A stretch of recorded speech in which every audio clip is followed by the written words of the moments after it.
বাসে আসা মাছ বেটার, ট্রেনে মানে ভুল করেও আসা। ভাই ট্রেনে করে দীঘা যাওয়ার যদি প্ল্যান থাকে তাহলে খুব সাবধান। এইরকম বিচ্ছিরি অভিজ্ঞতা দীঘা যাওয়ার ক্ষেত্রে কেমন ছিল? আরো যদি লেট করে তো খুবই সমস্যার মতো। এখন আমাদের সাথে দেখা হবে হাওড়া চেন্নাই শালিমার। আশ্বিনের শারদপ্রাত হয়ে আমরা এখন দীঘার পথে। হ্যাঁ, মনে হচ্ছে যে এখন ঘড়িতে বাজে 8:30। তো 8:30টার সময় হাওড়া স্টেশনে দীঘার কোন ট্রেন রয়েছে? কিন্তু হ্যাঁ, এটাই হচ্ছে দীঘা যাওয়ার মজা। যদিও প্রথমে আমরা ট্রাই করেছিলাম লোকালে যাওয়ার, কিন্তু লোকালে যদি যেতে না চাও আমার মতে যেও না, কারণ খুবই চাপের ওটা। তার থেকে তাম্রলিপ্ত করে নিতে পারো, 45 টাকার বদলে 85 টাকা লাগবে, কিন্তু কমফোর্টেবলি যেতে পারবে। লোকালের রিভিউটা খুব একটা ভালো পাইনি, তাই জন্য এক্সপ্রেসে যাবো ভাবলাম। তা কান্ডারি তো রোজই লেট করে, এবার থেকে তাম্রলিপ্তও লেট। মানে দীঘা ট্রেনে করে যাওয়া রীতিমতো চাপের ব্যাপার, কারণ যেভাবে লেট করছে প্রায় দিন, আজকে 3 ঘন্টা 15 মিনিট লেট। এই জন্য ট্রেন রিশিডিউল টাইম হচ্ছে 10টা। এই জন্যই এখন হাওড়া স্টেশনে। এখন যাচ্ছি 19 নম্বর প্ল্যাটফর্মের দিকে। 19এই দেবে, এটা এখন রয়েছে হাওড়ার বাইরে। তা প্ল্যাটফর্মের দিকেই যাচ্ছি। তা যেতে যেতে বাদ বাকি কথাগুলো হবে, আর যাওয়ার পথের প্রত্যেকটা চিত্রই চেষ্টা করবো যতটা সম্ভব তুলে ধরার, এবং পুরো ভিডিওটা সঙ্গে থাকবে, তাহলে খুবই ভালো লাগবে। আর যদি চ্যানেলে নতুন হয়ে থাকেন তাহলে অবশ্যই সাবস্ক্রাইবটা করে দেবে। চলুন এখন হলো সবথেকে কম বাজেটে ভালো।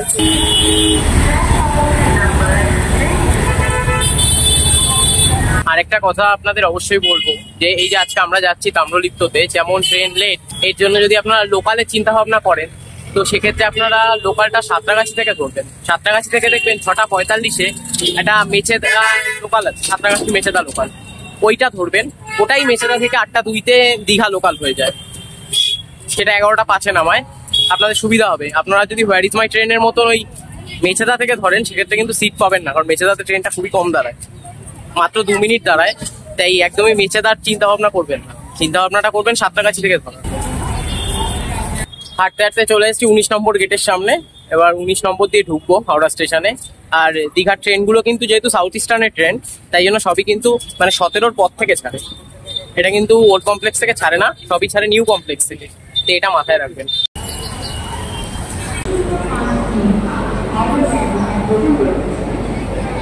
এখন হাওড়া স্টেশনে বসে আছি। তাম্রলিপ্ত এক্সপ্রেস যেটা আছে, আপনারা এটাতেই দীঘা যাওয়ার চেষ্টা করবেন। এতে পুরো দিনটাও পাওয়া যায়। আর তাছাড়া দীঘার প্রত্যেকটা হোটেলেই চেক ইন টাইম মোটামুটি 10টা থেকে 11টা, সেটাও একটা সুবিধা। আর তার থেকে বড় কথা হচ্ছে কান্ডারিতে গেলে কান্ডারি প্রত্যেকদিনই লেট করে, সেক্ষেত্রে পৌঁছাতে পৌঁছাতে 7টা-8টা বেজে যায়, রাত হয়ে যায়, পুরো দিনটাই নষ্ট। আর তাম্রলিপ্ত টিকিট পাওয়াটা একটু চাপ, যেহেতু সবাই এই কারণগুলোর জন্য সবাই তাম্রলিপ্ততেই যাওয়ার বেশিরভাগ চেষ্টা করেন। আপনারাও ভবিষ্যতে যারা যাবেন তারাও তাম্রলিপ্তটাই চেষ্টা করবেন। তারপর বেশ কিছুক্ষণ অপেক্ষা করার পর অবশেষে 10টার সময় 19 নম্বর প্ল্যাটফর্মে তাম্রলিপ্ত এক্সপ্রেসের ঘোষণা হলো। ভাই রে ভাই, দীঘা কিছু লোক যায়, শুধু অ্যানাউন্স হলো দাঁড়াও যে 19-এ তাম্রলিপ্ত দিচ্ছে। তারপরে কি বলবো, ভিড় দেখুন, ভিড় দেখুন, তারপরে লোকে লোক, তাও এই অফ সিজনে। মানে দীঘার কোনো অফ সিজন নেই, দীঘা সবসময় অন সিজন, দীঘা সবসময় রেডি। আপাতত অ্যানাউন্সমেন্ট হয়েছে যে 19 নম্বরে 12857 তাম্রলিপ্ত এক্সপ্রেস আসছে। এখনো ট্রেন দেয়নি, টাইমিং আছে 10টায়, দেখা যাক কখন ঢোকায়। এখনো দেখতে পাচ্ছি না যে ট্রেন দিয়েছে কিনা। না, ট্রেন দেয়নি এখনো। আমাদের সিট পড়েছে D7-এ 19-20। দেখা যাক সিটটা সোজা পড়েছে না উল্টো, এটা একটা খুব চিন্তার বিষয়। উল্টো করলে খুবই সমস্যা, একটু বসতে সমস্যা, তুই ভিডিও করতে সমস্যা।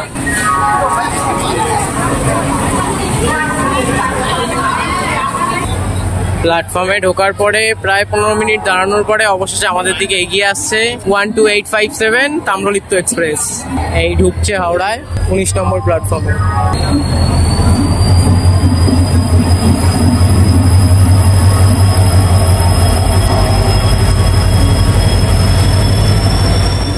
ট্রেনটা কিন্তু অনেক বড়।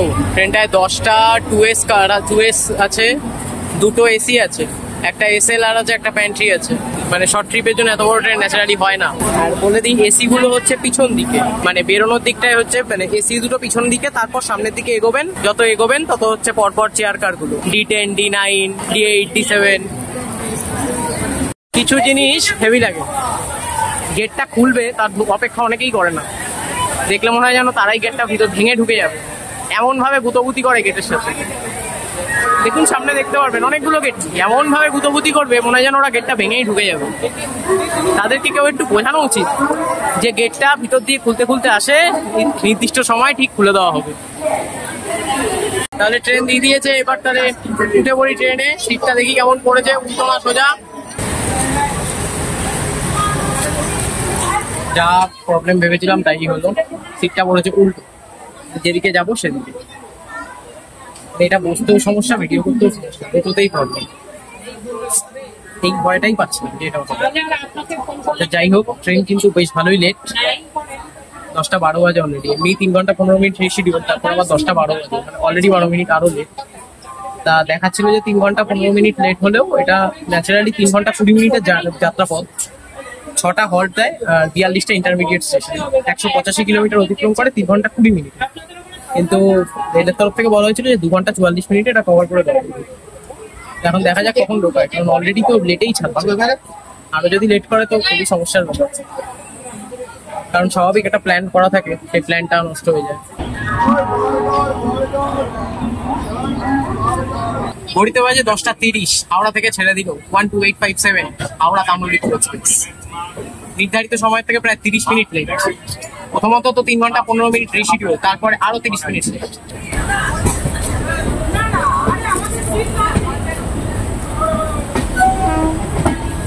ট্রেনে করে ঘুরতে যাওয়ার সময় হাওড়া থেকে যখন ট্রেনটা বেরোয় সত্যিই খুব সুন্দর লাগে, এটা আলাদাই মজা।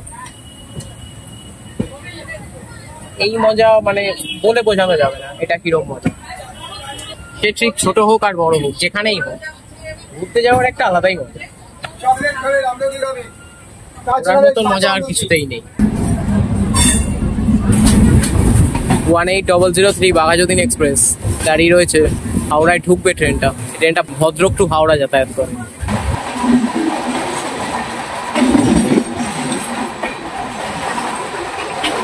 বাড়ি দিয়েছে আমাদের ট্রেন, এখন এগিয়ে চলেছে তার পরবর্তী গন্তব্যের দিকে। পরবর্তী গন্তব্য সাঁতরাগাছি স্টেশন।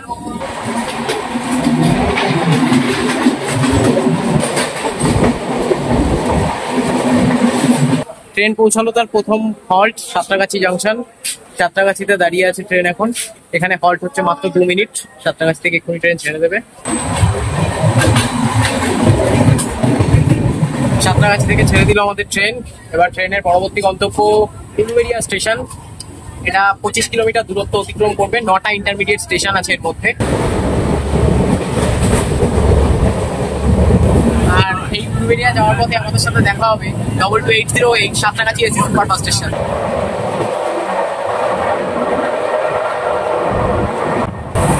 মৌরিগ্রাম, এখন মৌরিগ্রাম ক্রস করছি আমরা। সেই টানছে, সেই লেভেলে টানছে।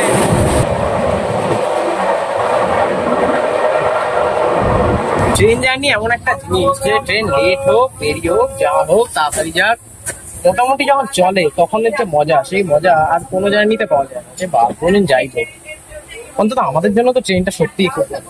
ট্রেনে গেটে দাঁড়িয়ে জার্নি তো আরো মজা, এটা একটা অন্য লেভেলের। আপাতত ট্রেন সিগন্যাল পাইনি, তাই আবাদায় দাঁড়িয়ে পড়েছে। আবাদা থেকে ট্রেন ছেড়ে দিয়েছে, তো আবাদায় কিন্তু এটা স্টপেজ নেই, এটা অ্যাকচুয়ালি সিগন্যাল সমস্যার জন্য দাঁড়িয়েছে। আবার চলতে শুরু করেছে। এখন আমাদের অতিক্রম করবে রাঁচি হাওড়া ইন্টারসিটি।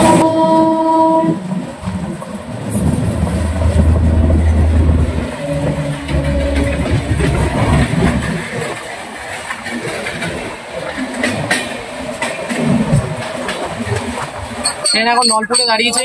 নলপুরও এই দুটো স্টপ নেই, হল্ট নেই, কিন্তু সিগন্যাল প্রবলেমের জন্য নলপুরে দাঁড়িয়েছে।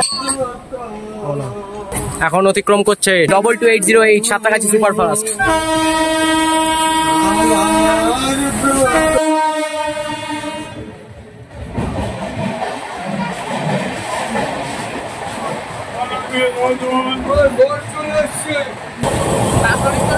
হয়ে যাচ্ছে না, এমন যাচ্ছে রাজধানীকেও হারিয়ে দেবে, মারাত্মক টানছে।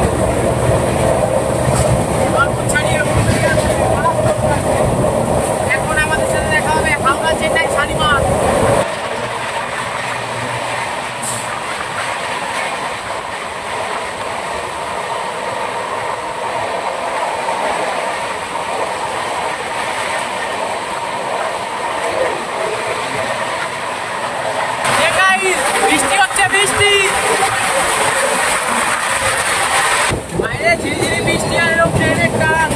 মজা কেটে দাঁড়িয়ে আর কি বলবো, মারাত্মক মজা। যেমন টানছে তেমন ঝিরিঝিরি বৃষ্টি, খুব সুন্দর লাগছে ওয়েদারটা দেখতে। আর এমনিও তো সব জায়গা দিয়ে ট্রেন যখন যায় চারিদিকে পরিবেশটা এমনি আলাদা রকম লাগে। ট্রেন এখন আমাদের পৌঁছেছে উলুবেড়িয়ায় হল্ট হচ্ছে 1 মিনিটের হল্ট। ট্রেন এখন মেচেদার পথে, মেচেদা পর্যন্ত 6টা ইন্টারমিডিয়েট স্টেশন, 30 কিলোমিটার মতো অতিক্রম করবে ট্রেন এখন।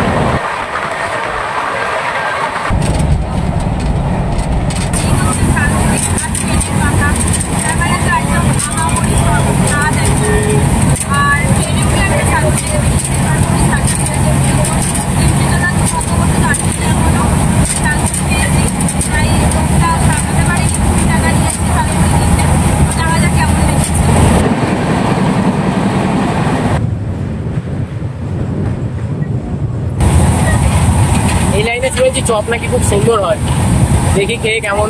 আলুর চপ নিয়েছি একটা, দেখতে তো একটা ফুলুরির মতন, আমাদের ওখানে ফুলুরি এরকম। এই আলুর চপ দেখি খেয়ে কেমন লাগে।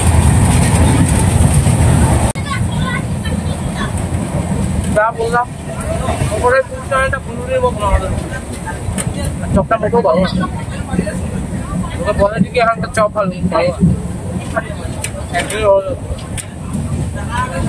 বৃষ্টি কোথাও বললো মুড়িটা ভালো, এখন আর মুড়ি খেতে পারছে না, মুড়ি ধরে বসে আছে, বলছে মুড়ি নাকি একদম ভালো না। বৃষ্টির মুড়ি আমার চপ, সাথে আমরা মেচেদা। ট্রেন এখন মেচেদা ঢুকে গেছে, বাইরে বৃষ্টি হচ্ছে তাই আর নামছি না। এই মেচেদা থেকে কিন্তু মাতঙ্গী নিউজটার বাড়ি যাওয়া যায়। মেচেদাতে স্টপেজ মাত্র 2 মিনিটের। ট্রেন মেচেদা ছেড়ে দিয়েছে, এখন পরবর্তী গন্তব্য তমলুক, দূরত্ব 33 কিলোমিটার। ইন্টারমিডিয়েট স্টেশন হচ্ছে 6টা। আর আগেবার একটা ভুল তথ্য দিয়েছিলাম, সেটা হচ্ছে উলুবেড়িয়া থেকে মেচেদা পর্যন্ত দূরত্ব 33 কিলোমিটার নয়, 27 কিলোমিটার। 33 কিলোমিটার হচ্ছে মেচেদা থেকে তোমার। এটা একটু মিস হয়েছিল, ভুল ছিল, কারেকশন করে নেবে। সরি, ভুলের জন্য। আর বৃষ্টিটা আগে যেমন মুষলধারে হচ্ছিল, এখন কিছুটা কমেছে, এখন ঝিরিঝিরি বৃষ্টি হচ্ছে। ট্রেন যথেষ্ট ফাঁকা, এই জন্য যে সোজা দিকের যে সিটটা ছিল ওই সিটটায় কেউ আসেনি, আমরাই দখল করে নিয়েছি। আমাদের যে আরেকটা সিট আছে ওটা ছেড়ে দিই। বৃষ্টি এই লাইনে খাবার নিচ্ছে আর বলছে খাবারগুলো ভালো। এখন ডিম নিয়ে আর খেতে পারছে না, এই ডিম হাতে। ডিমও নাকি ভালো না, ডিম ভালো না, মুড়ি ভালো না, চপ ভালো না। দুটো ডিমের একটা খেয়ে নিয়েছে, আরো একটা খাচ্ছে। জোড়া 25 টাকা ডিমের দাম। এই যে সোজা যে লাইনটা যাচ্ছে এটা হচ্ছে পাঁশকুড়া লাইন, বেরিয়ে যাচ্ছে পাঁশকুড়া খড়গপুর। আর দীঘার লাইনটা হচ্ছে পাঁশকুড়া বাইপাস কেবিন থেকে এই বাদিকে বেগে যাচ্ছে। এই সোজা যে লাইনটা আমরা ছেড়ে দিলাম এটা খড়গপুরের লাইন, এটা পাঁশকুড়া স্টেশন হয়ে খড়গপুর চলে যাচ্ছে। ট্রেন মোটামুটি ফাঁকাই রয়েছে একদমই, আজকে এরকম কোনো ভিড় নেই। অবশ্য এখন পুজোর আগে আগে আর কি ভিড় হবে, আবার ভিড় শুরু হবে পুজোর পরে। এখন মোটামুটি ফাঁকাই রয়েছে, প্রত্যেকটা সিটেই মোটামুটি ফাঁকা, গেট ফাঁকা, সবই ফাঁকা। ট্রেন পৌঁছালো তার যাত্রাপথের 4র্থ হল্ট তমলুক, 91 কিলোমিটার যাত্রা সম্পন্ন হলো। ট্রেন আপাতত 4 ঘন্টা 1 মিনিট লেট আছে। 3 ঘন্টা 15 মিনিট তো রিশিডিউল হয়েছিল, আরো 45 মিনিট এমনি লেট রয়েছে। ট্রেন তমলুক ছেড়ে দিয়েছে, তার পরবর্তী গন্তব্য কাঁথি। কাঁথি যেতে ট্রেন ক্রস করবে 65 কিলোমিটার। মোট 6টা ইন্টারমিডিয়েট স্টেশন পড়বে কাঁথি যেতে। আর যারা মন্দারমণি যাবে তারা কিন্তু এই কাঁথিতেই নামবেন, কাঁথি থেকে মন্দারমণিটা কাছে হয়। তমলুক থেকে ছেড়েই মারাত্মক গতি করেছে ট্রেন, কাঁথির দিকে এগিয়ে চলেছে।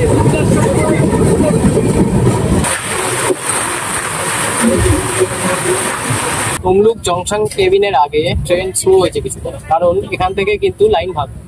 হলদিয়ার লাইনটা এখান থেকে আলাদা হয়ে যায়, আর দীঘার একদিকে একটা লাইন চলে যায়, আর হলদিয়া লাইন একটা। এই জন্য এখানটায় ট্রেনটা কিছুটা স্লো হয়। তমলুকটা ছাড়ার পরে তমলুক জংশন কেবিন ঢোকার ঠিক আগে।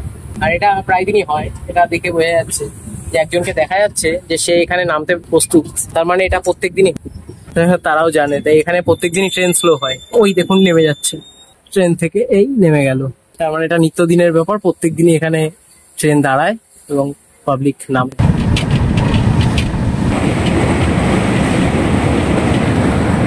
ট্রেন এখন দাঁড়িয়েছে দেশপ্রাণ স্টেশনে। দেশপ্রাণ যদিও এই ট্রেনের হল্ট নয়, কিন্তু তবুও সিগন্যাল সমস্যার জন্য দেশপ্রাণে দাঁড়িয়েছে।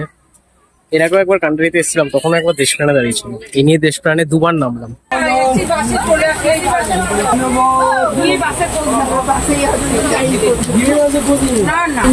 আছে দেশপ্রাণে 4 ঘন্টা লেট, শরীরে একটু দিনমাত্র এনার্জি নেই, তাও অনেক কষ্টে হাসার চেষ্টা করা হচ্ছে। কিন্তু সত্যি কথা বলতে গেলে, টু বি অনেস্ট, দীঘায় বাসে আসা মাছ বেটার।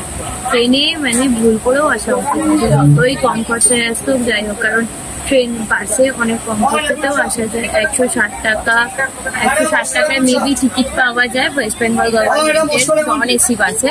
এছাড়া এসি বাসেও আসতে পারে, এসি বাসের 410 টাকা আসুন, কিন্তু ট্রেনে ভুল করেও উঠবেন না, মানে ভীষণ বাজে পরিস্থিতি। আমি দীঘা ফার্স্ট টাইম ট্রেনে যাচ্ছি, আর এটাই লাস্ট। আমি এর আগে প্রচুরবার দীঘা গেছি, বাসে গেছি, বাস কোনোদিন লেট করে না। আমি স্প্ল্যানেড থেকে বাসে গেছি, আমি গড়িয়া থেকে বাসে গেছি, কিন্তু আমার এইরকম বিচ্ছিরি অভিজ্ঞতা দীঘা যাওয়ার ক্ষেত্রে কোনোদিন ছিল না। এই ফার্স্ট আর এটাই লাস্ট। দীঘা ট্রেনকে নমস্কার, আমি সেটা স্টেশনে দাঁড়িয়েও একবার কমে যাবো।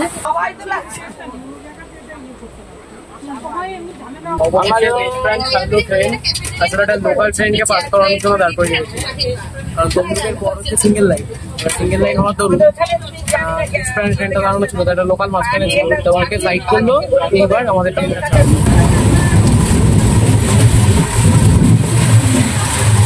ট্রেন এখন পৌঁছালো হচ্ছে কাথি।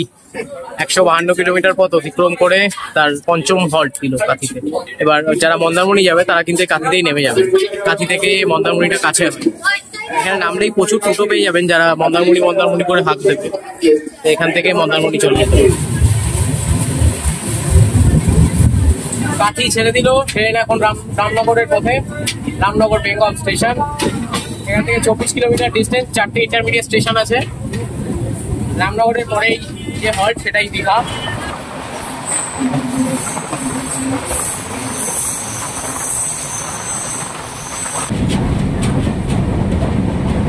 ট্রেন পৌঁছালো তার লাস্ট হল্ট তথা রামনগর বেঙ্গল। এরপরেরটাই দীঘা। মাঝে একটা মনে হয় ইন্টারমিডিয়েট স্টেশন আছে, সেটা একটু কনফার্ম হয়ে বলছি আমি ট্রেনটা ছাড়ার পরে, কিন্তু এটাই তার লাস্ট হল্ট। এরপরেরটা দীঘা। এখন ট্রেন মোটামুটি এখন ঘড়িতে বাজে 2টো, নির্ধারিত সময় থেকে প্রায় 4 ঘন্টা 15 মিনিট লেটে রয়েছে। রামনগর থেকে ছেড়ে দিল আমাদের ট্রেন, এবার দীঘার পথে চলছে। দীঘার দূরত্ব যেখান থেকে 8 কিলোমিটার। মাঝখানে টিকরা বলে একটা হল্ট স্টেশন পড়ে, একটা টিকরা নামে, একটাই হল্ট স্টেশন, তারপর দীঘা। ঘড়িতে বাজে 2:10, 12857 তাম্রলিপ্ত এক্সপ্রেস পৌঁছালো দীঘা। প্রায় কোট 3 ঘন্টা 40 মিনিটে তার 185 কিলোমিটার যাত্রাপথ অতিক্রম করলো, এবং রিশিডিউল ধরলে 4 ঘন্টা 15 মিনিট নেই। এই জন্য বলবো বাসটাই বেটার ট্রেনের থেকে, কারণ কান্ডারি তো ঝোলাই, আবার দীঘা তাম্রলিপ্ত এক্সপ্রেসটাও মোটামুটি কয়েকদিন পরপরই ঝোলায়, আপনি হোয়ার মাই ট্রেনে দেখতে পারেন।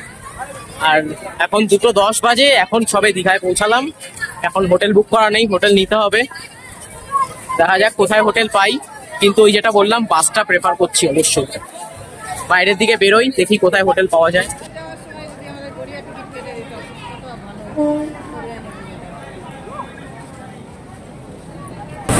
এবার দীঘার গেট থেকে বেরোচ্ছি, আর বেরোনো মানেই তো হোটেল এই ছেকে ধরা। এরপর অনেক অটোওয়ালা টোটোওয়ালাদের হাঁকাহাঁকি, হোটেল পাইয়ে দেওয়ার প্রলোভন, বিচে নিয়ে যাবে 10 টাকা করে মাত্র, এরকম অনেক রকম প্রলোভনকে সামলে আমরা বাইরের দিকে বেরিয়ে গেলাম এবং গিয়ে পছন্দসই একটি হোটেল বেছে নিলাম। নিউ দীঘা নেমে স্টেশন থেকে বেরিয়ে ওই যে মুখটা দেখতে পাচ্ছেন, ওই মুখটাতে হচ্ছে স্টেশন থেকে বেরোনোর মুখ। ওখান থেকে মোটামুটি মানে মিটার 200 মতন হাঁটলে এইখানে প্রতিমা গেস্ট হাউস ইন, সামনেই বিচ। খুব সুন্দর লোকেশনে হোটেলটা, ভাড়াও খুব রিজনেবল, তা আপনারা আসতে পারেন। আমরা নিয়েছি হোটেলটা সমুদ্রের এরিয়া। আর এই যে আপনার hotel Pratima guest house in. এই ঢুকছি।